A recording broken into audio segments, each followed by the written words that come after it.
यदि एक प्रतियोगी परीक्षा की तैयारी करने वाला प्रतिभागी पर कोई आरोप लग जाए तो वह आजीवन सरकारी नौकरी नहीं कर सकता, लेकिन यदि यही प्रतिभागी राजनीति में चाहे तो संसद या विधायक बन सकता है।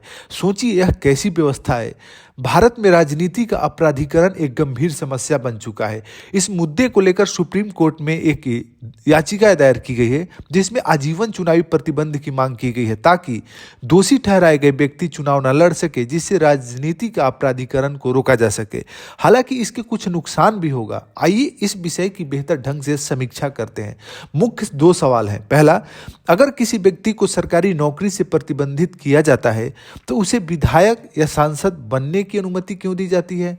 दूसरा सवाल है, क्या 6 साल की चुनावी अयोग्यता पर्याप्त है या आजीवन प्रतिबंध लगाया जाना चाहिए।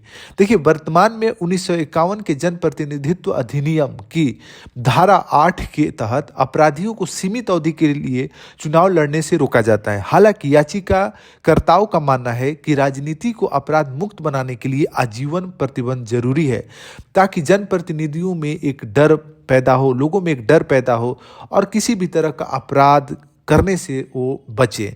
दोषी उम्मीदवारों को लेकर वर्तमान कानूनी स्थिति क्या है। देखिए, जनप्रतिनिधित्व अधिनियम 1951 के प्रावधान में धारा 8(1) और 8(3) है जिसमें अपराधियों की अयोग्यता की बात कही गई है।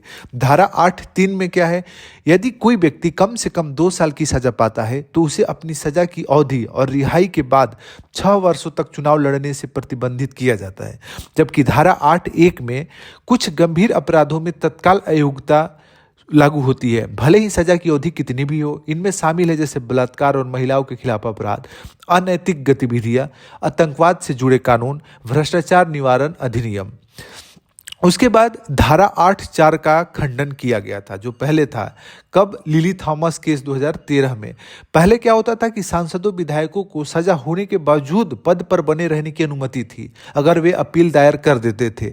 सुप्रीम कोर्ट ने लिली थॉमस केस 2013 में इस प्रावधान को असंवैधानिक करार दिया, जिसके बाद दोषी ठहराए गए जनप्रतिनिधियों की अयोग्यता तत्काल प्रभाव से लागू होती है। एक धारा 11 है जिसमें चुनाव आयोग को अयोग्यता हटाने की शक्ति है। चुनाव आयोग के पास किसी दोषी व्यक्ति की अयोग्यता को हटाने या उसकी अवधि कम करने का अधिकार है। 2019 में चुनाव आयोग ने सिक्किम के मुख्यमंत्री प्रेम सिंह तमांग की अयोग्यता अवधि को 6 साल से घटाकर केवल 13 महीने कर दिया, जिससे वे उपचुनाव लड़ने में सक्षम हो गए। राजनीति के अपराधीकरण को रोकने के लिए सुप्रीम कोर्ट के महत्वपूर्ण फैसले समय समय पे आते रहे हैं, जैसे association for democratic reforms case 2002, जिसमें सभी उम्मीदवारों को अपने आपराधिक रिकॉर्ड का खुलासा करना अनिवार्य किया गया। आपके जो भी जनप्रतिनिधि हैं उनका आप डेटा वेबसाइट पर जाके देख सकते हैं। मुख्य चुनाव आयुक्त बनाम जन चौकीदार केस 2013, इसमें पटना हाई कोर्ट ने फैसला सुनाया कि जो व्यक्ति जेल में है वे मतदाता नहीं माने जाएंगे और इसीलिए वे चुनाव नहीं लड़ सकते। सुप्रीम कोर्ट ने इस फैसले को बरकरार रखा, लेकिन बाद में संसद ने इस फैसले को पलट दिया, जिससे अंडर ट्रायल कैदियों को चुनाव लड़ने की अनुमति मिल गई। लिली थॉमस केस 2013, जैसा कि हमने बताया, सुप्रीम कोर्ट ने तत्काल प्रभाव से क्या कर दिया, दोषी जनप्रतिनिधियों की अयोग्यता को लागू कर दिया। सुप्रीम कोर्ट में मौजूदा याचिका क्या है जिसमें आजीवन प्रतिबंध की मांग की गई है। तो आइए समझते हैं पहले आजीवन प्रतिबंध के पक्ष में क्या तर्क है, क्यों आजीवन प्रतिबंध लागू किया जाना चाहिए। उसके बाद हम इसके विपक्ष में तर्क देखेंगे। पहला है, लोकतंत्र में नैतिकता और ईमानदारी जरूरी है। अगर किसी व्यक्ति को सरकारी नौकरी से प्रतिबंधित किया जाता है तो वह सांसद या विधायक कैसे बन सकता है।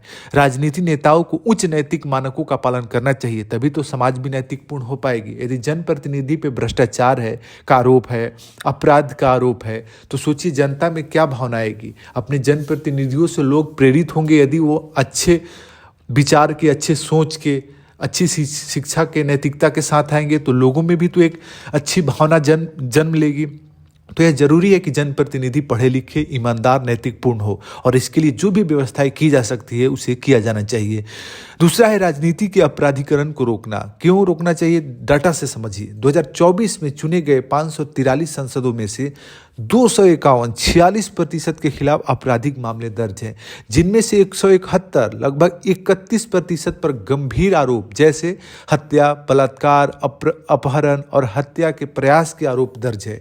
सोच के देखिए, अगर भारत जैसे देश में अगर इतने मतलब अपराधी जो प्रवृत्ति के लोग हैं, जिन पर भ्रष्टाचार और अपराध के मामले दर्ज हैं, वो यदि जनप्रतिनिधि बनेंगे तो आम जनता पर इसका प्रभाव क्या पड़ेगा, युवा पे इसका प्रभाव क्या पड़ेगा। तो इसलिए जरूरी है कि राजनीति के अपराधीकरण को रोका जाए। सार्वजनिक जीवन में शुचिता भी बहुत जरूरी है। भ्रष्टाचार, आतंकवाद, बलात्कार और हिंसा से जुड़े अपराधों में दोषी लोगों को आजीवन प्रतिबंधित किया जाना चाहिए। अब इसके खिलाफ भी तर्क है कि क्यों आजीवन प्रतिबंध नहीं लगाना चाहिए। देखिए, राजनीति प्रतिद्वंदिता में गलत आरोप का खतरा बढ़ जाएगा। कई मामलों में राजनीतिक विरोधियों को झूठे मामले में फंसाया जा सकता है। इसलिए सिर्फ आरोपों के आधार पर प्रतिबंध लगाना उचित नहीं होगा। असमान सजा का खतरा, सभी अपराध समान नहीं होते। कुछ मामूली अपराधों में आजीवन प्रतिबंध उचित नहीं होगा। वर्तमान में 6 साल की जो सजा है वो पर्याप्त है। सरकार का मानना है कि सांसदों और विधायकों की स्थिति सरकारी कर्मचारियों से अलग है, इसलिए 6 साल का प्रतिबंध पर्याप्त है। आपका इस विषय पर क्या राय है, जरूर आप दीजिए। लेकिन देखिए, होता क्या ना, सत्ता में जिसकी भी सरकार होती है, आप सामान्यतः देखेंगे होंगे कि उनके जनप्रतिनिधियों पे किसी भी तरह का कोई आरोप लगता है या भ्रष्टाचार होता है तो उस पे कानून थोड़ा शांत हो जाता है। और जब भी विपक्ष पे किसी भी तरह का कुछ दिखता है, भ्रष्टाचार, अपराध या कुछ भी चीज़, तो उस पर सक्रिय संस्थाएं जो भी होती है उससे संबंधित उस पर ज़्यादा सक्रिय हो जाती है। जबकि डेमोक्रेसी में क्या होना चाहिए, समान तरीके से न्याय सुनिश्चित करना चाहिए।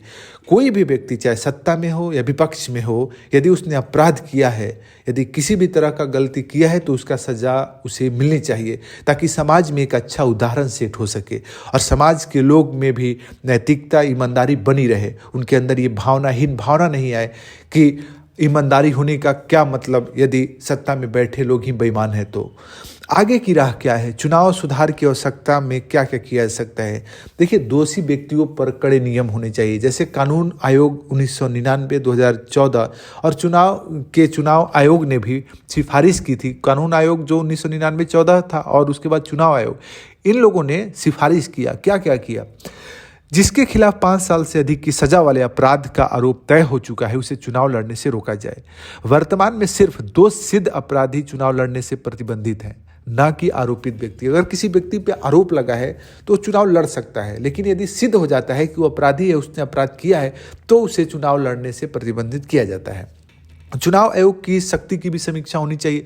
सुप्रीम कोर्ट को चुनाव आयोग की उस शक्ति की समीक्षा करनी चाहिए जिसके तहत वह दोषी व्यक्ति की अयोग्यता को घटा सकता है। उसके बाद राजनीतिक इच्छा शक्ति और जन जागरूकता भी बहुत जरूरी है। राजनीतिक दलों को अपराधियों को टिकट न देने की पर सहमति बनानी चाहिए और इसके लिए जनता में जागरूकता बहुत जरूरी है। जनता यदि अपराधी को जो टिकट मिल रहा है उसको वोट ही ना करे तो पार्टियां धीरे धीरे अपने में सुधार करना शुरू कर देगी। जनता भी कहीं ना कहीं इसके लिए कुछ हद तक जिम्मेवार है, क्योंकि यदि पार्टी अपराधी को टिकट दे रही है तो जनता उसको चुन क्यों रही है, उसको इनकार कर दे। मतदाताओं को जागरूक करना जरूरी है ताकि वे साफ सुथरी छवि वाले नेताओं को चुन सके। कंक्लूजन में हम देखिए कह सकते हैं, क्या राजनीति को अपराध मुक्त किया जा सकता है? आप इसके उपाय जो है उसे सुझा सकते हैं, कमेंट कर सकते हैं। देखिए, राजनीति का अपराधीकरण लोकतंत्र के लिए सबसे बड़ा खतरा है। भ्रष्टाचार, हत्या, बलात्कार और आतंकवाद से जुड़े अपराधों में दोषी व्यक्तियों को आजीवन चुनाव लड़ने से प्रतिबंधित किया जाना चाहिए। हालांकि अन्य मामूली अपराधों के लिए एक संतुलित दृष्टिकोण अपनाना भी जरूरी होगा।